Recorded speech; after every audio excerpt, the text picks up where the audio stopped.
Benar, di antara puncak kenikmatan yang menjadikan para penghuni surga terlupakan dengan nikmat-nikmat yang lainnya adalah melihat wajah Allah Subhanahu wa taala.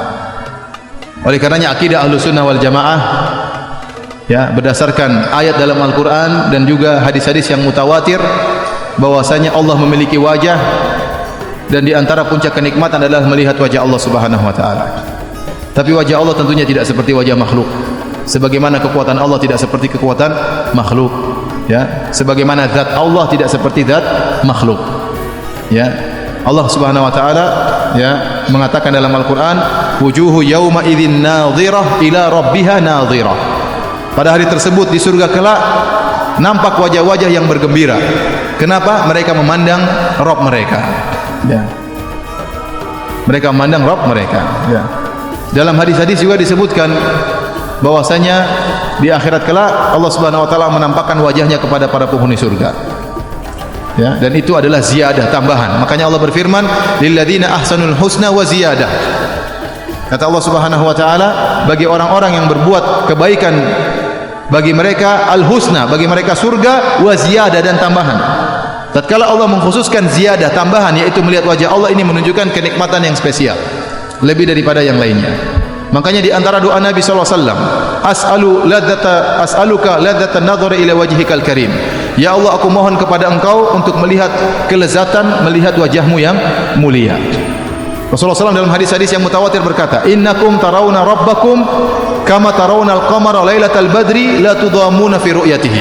Sungguhnya kalian pada hari kiamat kelak tarawna rabbakum, akan melihat Rabb kalian, dalam riwayat ayanan, dengan mata kalian akan melihat Allah Subhanahu wa taala. Kama tarawna al-qamara lailatal badri, sebagaimana kalian melihat rembulan. La tudamuna fi ru'yatihi, kalian tidak perlu berdesak-desakan karena yang dilihat di atas. Kalau lihat di bawah mungkin berdesak-desakan, mungkin tumpuk-tumpukan. Yang dilihat di atas, kita lihat rembulan, tidak perlu berdesak-desakan. Semua orang bisa melihat. Maka demikian penghuni surga, semuanya bisa melihat wajah Allah Subhanahu wa taala. Saya ingatkan, jangan sampai kita terjebak dengan perkataan sebagian ahlul bid'ah yang mengatakan Allah tidak punya wajah. Kalau punya wajah seperti wajah makhluk, kita bilang kalau begitu Anda mengingkari kenikmatan yang terhebat di surga, melihat wajah Allah Subhanahu wa taala. Siapa bilang wajah Allah seperti wajah manusia? Siapa bilang wajah Allah seperti wajah ente?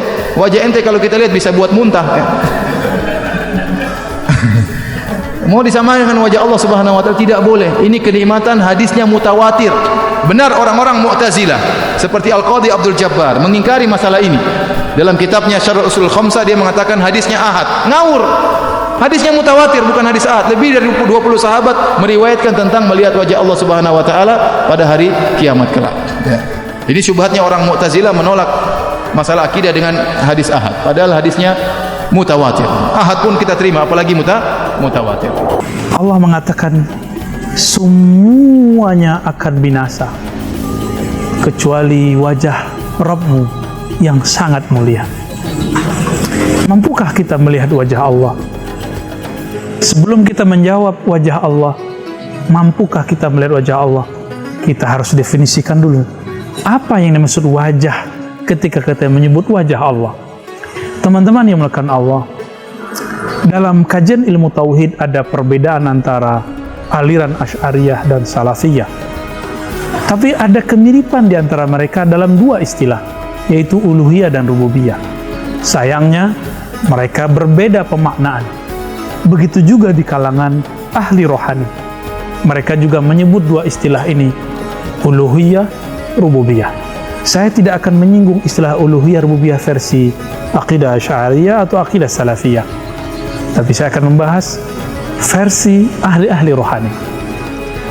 Ketika disebut uluhiyah, ini adalah Allah memandang keesaan dirinya. Inilah yang disebut Allah memandang wajahnya.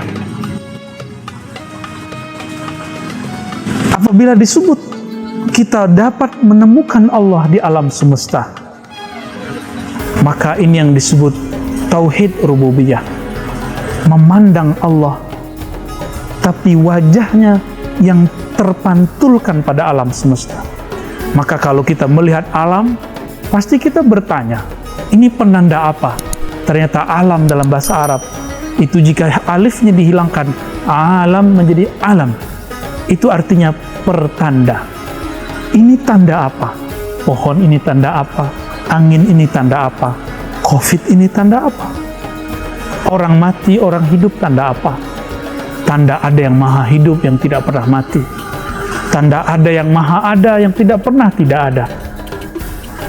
Apabila orang menyadari itu, dia sedang memandang wajah Allah rububiyah.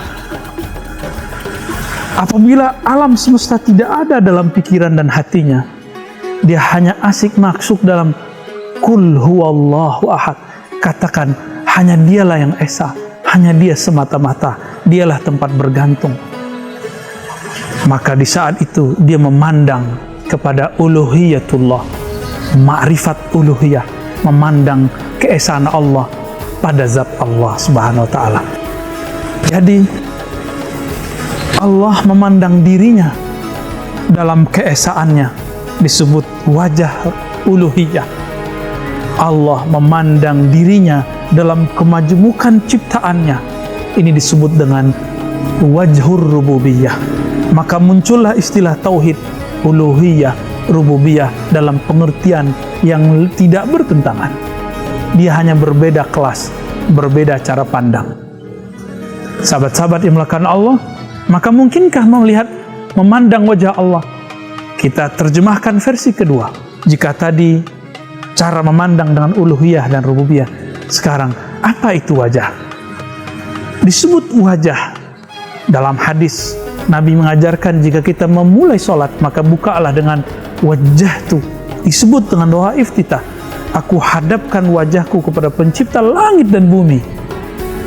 Aku hadapkan wajahku. Wajah yang manakah? Maka yang disebut wajah dalam bahasa Arab adalah sesuatu yang menghadap, sesuatu yang menjadi perhatian. Wajah yang baru kita rawat, baru wajah yang fisik. Makanya orang-orang di luar ini, bahkan kita termasuk, sibuk dalam merawat wajah yang fisik. Kapan kita sibuk memperhatikan wajah yang batin? Wajah yang fisik ini memandang rububiyah ciptaan Allah. Wajah yang batin memandang kepada uluhiyah Allah, keesaan Allah subhanahu wa ta'ala. Mari memandang wajah Allah, keesaan Allah dalam diri kita, di luar diri kita. Inilah maknanya.